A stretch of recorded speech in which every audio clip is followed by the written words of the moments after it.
போரும் அமைதியும். இதன் ஆசிரியர் லியோ டால்ஸ்டாய். பாகம் 4, பகுதி 8. மார்ச் மாதம் 19ஆம் தேதியன்று காலையில் சிற்றுண்டிக்கு பின்னால் குட்டி இளவரசி எனது அன்பிலும் அன்பானவளே என்று கூறினாள். அவளுடைய குட்டையான உதடு பழைய வழக்கத்தினால் மேலே உயர்ந்தது. அந்த பயங்கரமான செய்தி வந்ததற்கு பின்னால் அந்த வீட்டில் ஒவ்வொரு புன்னகையிலையும், ஒவ்வொரு வார்த்தையின் குரலிலும், ஒவ்வொரு காலடி ஓசையிலையும் துக்கமான தோற்றம் பறந்து நின்றது. ஆகவே இப்பொழுது அந்த குட்டி இளவரசியின் புன்னகை அங்குள்ள பொதுவான சூழ்நிலையின் காரணமாக அதன் காரணத்தை அவள் அறியாள். பொதுவான சோகத்தை ஒவ்வொருவருக்கும் நினைவூட்டுவதாக இருந்தது. எனது அன்பிலும் அன்பானவளே, இன்று காலை சாப்பிட்ட உணவு என் உடம்புக்கு பிடிக்கவில்லை என்று தோன்றுகிறது.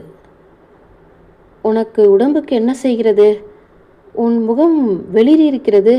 நீ மிகவும் அதிகமாக வெளிரி கொண்டிருக்கிறாய் என்று இளவரசி மேரி பீதியோடு கூறி தனது மைத்தினியிடம் மெதுவாக ஜாக்கிரதையாக நடையெடுத்து வை என்று ஓடினாள். மேன்மை தங்கியவரே, மேரி பாக்டானாவை அழைத்து வரவேண்டாமா என்று அங்கு ஆஜராயிருந்த ஒரு வேலைக்காரி கேட்டாள். மேரி பாக்டானாவ் பக்கத்து நகரத்திலிருந்து வந்த ஒரு மருத்துவச்சி. அந்த பால்ட் ஹில்ஸ் மாளிகையில் கடந்த 2 வாரங்களாக அவள் தங்கி வருகிறாள். ஆமாம், ஒருவேளை அதுவாக இருக்கலாம். நான் போகிறேன், தைரியமாக இருங்கள் என்று மேரி இளவரசி சொன்னாள். லீசாவுக்கு முத்தம் கொடுத்துவிட்டு அவள் அறையை விட்டு புறப்பட தயாரானாள். ஓ, இல்லை இல்லை என்று அந்த குட்டி இளவரசி சொன்னாள். அந்த குட்டி இளவரசியின் முகத்தில் சரீர உபாதையும் பயத்தால் ஏற்பட்ட வெளிரிலாலும் ரொம்ப துக்ககரமாக காணப்பட்டாள். அவற்றோடு வரப்போகும் தவிர்க்க முடியாத பிரசவ வலியை நினைத்து குழந்தைத்தனமாக பயமும் தோன்றியது அவளுக்கு. இல்லை, அது வெறும் அஜீரணமாகத்தான் இருக்கும். அஜீரணம் என்று சொல்லு மேரி, அப்படியே சொல்லு, நீ அப்படியே சொல்லு. உடம்புக்கு சரியில்லாத ஒரு குழந்தையைப் போல குட்டி இளவரசி ஸ்திர புத்தி இல்லாமல் அழ ஆரம்பித்தாள். கைகளை உதறினாள். ஆனால் மேரி பாக்டானாவை அழைத்து வருவதற்காக இளவரசி மேரி அறையை விட்டு வெளியே ஓடினாள். எனது தெய்வமே, ஓ என்ற குரல்களை அவள் வெளியே ஓடும்போது கேட்டாள்.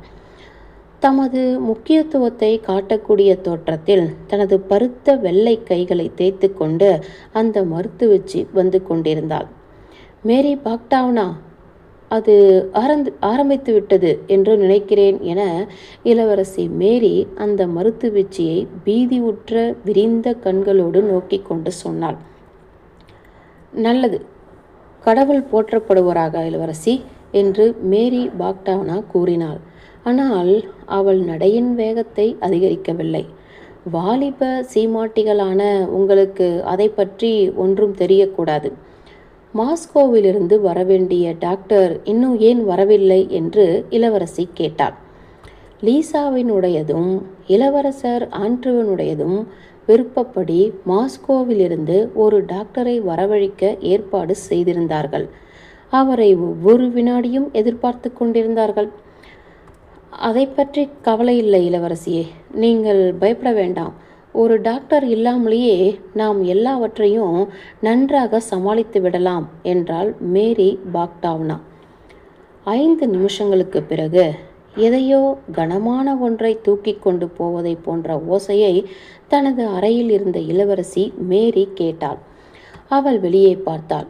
வேலைக்காரர்கள் இளவரசர் ஆண்ட்ரூவின் அறையில் இருந்த பெரிய சோஃபாவை படுக்க அறைக்குள் கொண்டு போய் கொண்டிருந்தார்கள். அவர்களுடைய முகத்தில் ஒரு அமைதியான பவித்திரமான தோற்றம் காணப்பட்டது. இளவரசி மேரி தனியாக தன் அறையில் அமர்ந்து அந்த வீட்டில் கேட்டுக்கொண்டிருந்த சத்தங்களை கவனித்து வந்தாள். தன் அறையின் முன்பு யாராவது போகும்போது இடையிடையே தன் அறையின் கதவை திறந்து அந்த ஆளோடியில் என்ன நடக்கிறது என்பதை கவனித்து வந்தாள். மெதுவான காலடி எடுத்து வைத்து படுக்கை அறையிலிருந்து உள்ளே வெளியும் போய்கொண்டிருந்த சில பெண்கள் இளவரசி மேரியை நோக்கிவிட்டு திரும்பிக் கொண்டார்கள். அவர்கள் எந்த கேள்வியையும் கேட்க துணியவில்லை. அதனால் மீண்டும் கதவை சாத்திக் கொண்டாள்.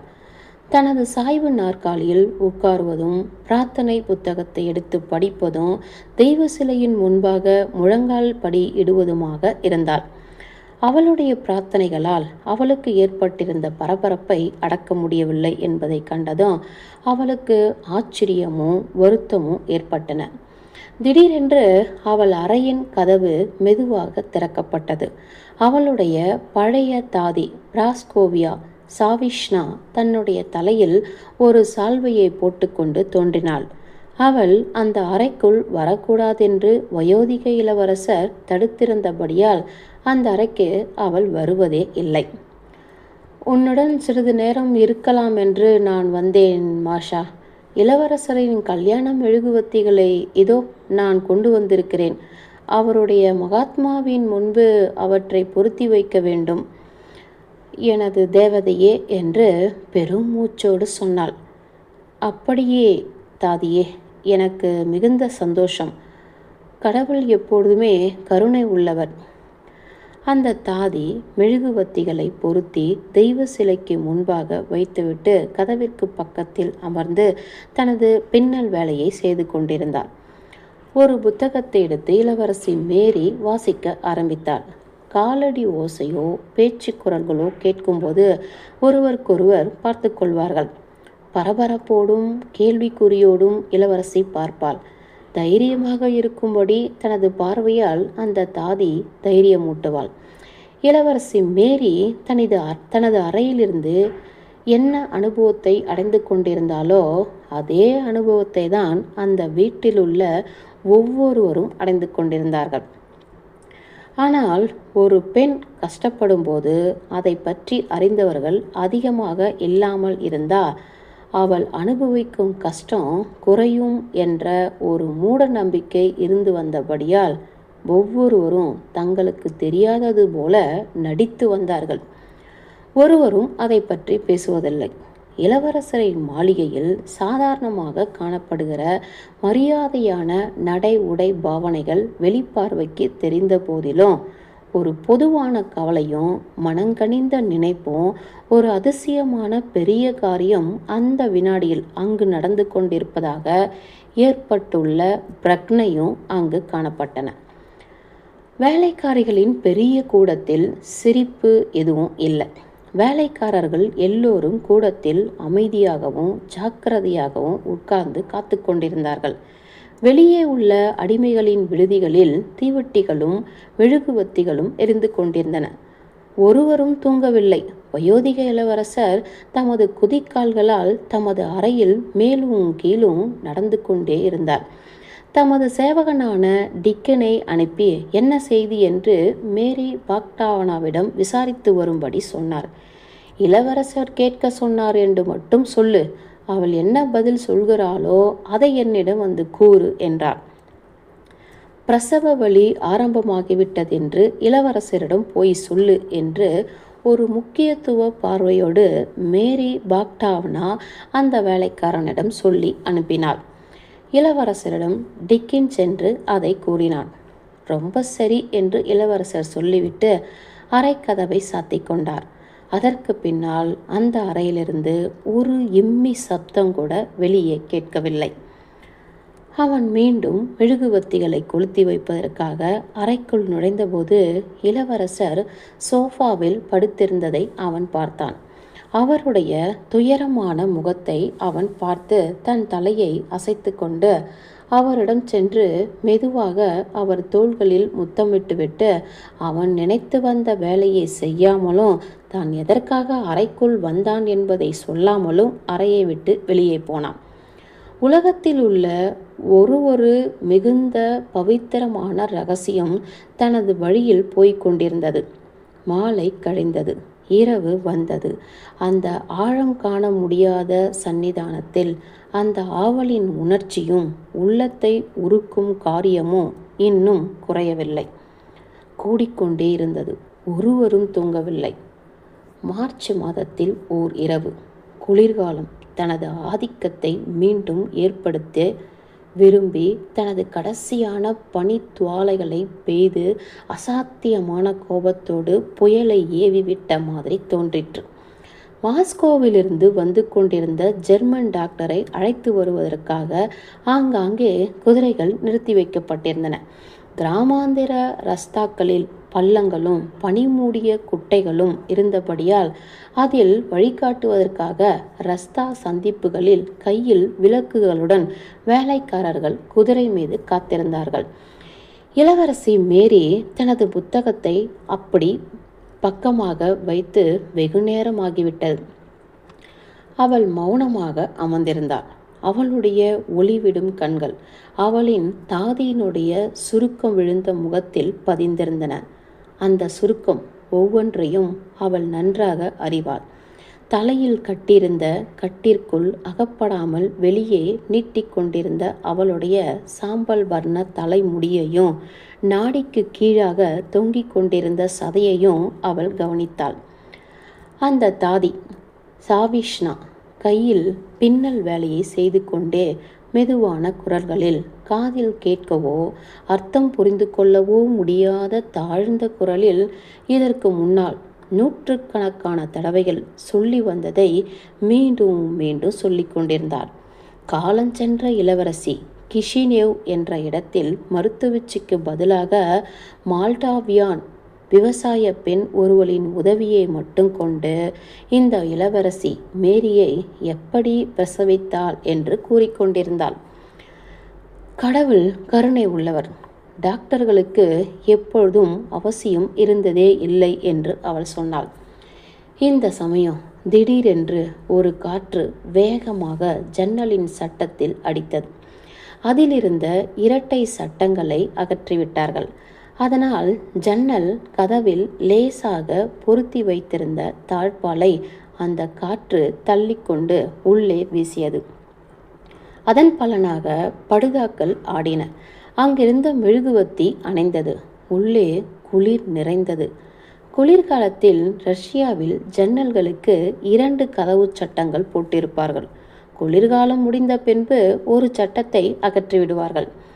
இளவரசி மேரி நடுங்கினாள். அவளுடைய தாதி தன் கையில் வைத்திருந்த பின்னல் வேலையை கீழே வைத்துவிட்டு ஜன்னல் பக்கம் போய் ஜன்னல் கதவை பற்றி இழுக்க முயற்சித்தாள். ஜன்னல் வழியாக வந்த காற்று அவளுடைய தலை முடியையும் அதன் மேல் கட்டியிருந்த சால்வையையும் அசைத்து ஆட்டிக்கொண்டிருந்தது. யாரோ ஒருவர் சாலையில் வருகிற மாதிரி இருக்கிறது, எனது அன்பான இளவரசியே என்று அவள் சொல்லிவிட்டு ஜன்னலை அடைக்காமல் அதன் பக்கத்தில் நின்று கொண்டிருந்தாள். விளக்குகளோடு அவர்கள் வருகிறார்கள். அநேகமாக டாக்டராக இருக்கலாம். ஹோ, எனது கடவுளே, கடவுளுக்கு நன்றி. நான் போய் அவரை சந்திக்க வேண்டும். ஏனென்றால் அவருக்கு ருஷிய மொழி தெரியாது என்று இளவரசி மேரி கூறினாள். தனது தலையின் மீது ஒரு சால்வையை போட்டுக்கொண்டு புதிதாக வருகிறவரை சந்திப்பதற்காக இளவரசி மேரி ஓடினாள். வெளியறையை தாண்டி அவள் போன போது அங்கிருந்த ஜன்னல் வழியாக வெளியே விளக்குகளுடன் வாசலில் ஒரு வண்டி நிற்பதை பார்த்தாள். படிக்கட்டுகளின் வாசலுக்கு போனாள். கைப்பிடி சுவர் தூணில் ஒரு மெழுகுவத்தி காற்றினால் உருகி ஓடி எரிந்து கொண்டிருந்தது. கீழே படிக்கட்டுகளின் அடியில் சேவகனான பிலிப் பீதியுற்ற முகத்தோடு கையில் ஒரு மெழுகுவத்தியை வைத்துக்கொண்டு நின்றான். அவனுக்கு கீழாக உள்ள படிக்கட்டுகளில் கனத்த பூட்ஸ் அணிந்த ஒருவர் வரும் காலடி ஓசை கேட்டது.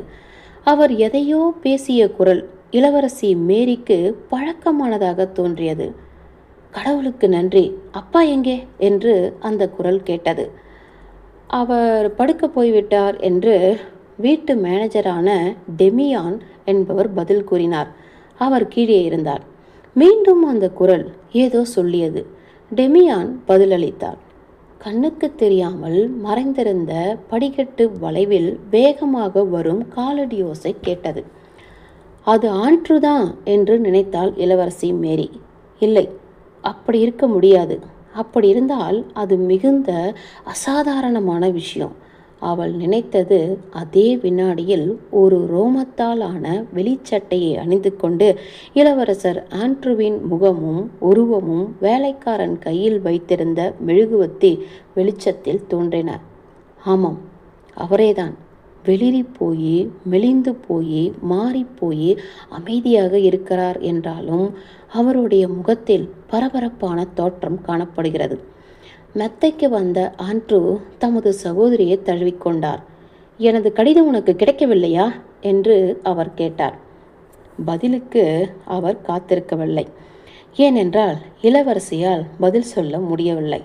அவர் திரும்பி பார்த்தார். வேகமாக அப்பொழுதுதான் வீட்டிற்குள் வந்த டாக்டரோடு மீண்டும் மெத்தைப்படிகளில் ஏறினார். அவர்கள் இருவரும் கடைசியாக குதிரை மாற்றுகிற இடத்தில் சந்தித்தார்கள். மீண்டும் அவர் தமது சகோதரியை தழுவிக்கொண்டார். எப்பேற்பட்ட அதிசயமான விதி என் மாஷா கண்ணே என்று சொல்லிவிட்டு தமது வெளிச்சாட்டையையும் நீண்ட உள்ளன் பூட்ஸுகளையும் கழற்றிவிட்டு குட்டி இளவரசியின் அறைக்கு போனார். பகுதி 8 முடிந்தது.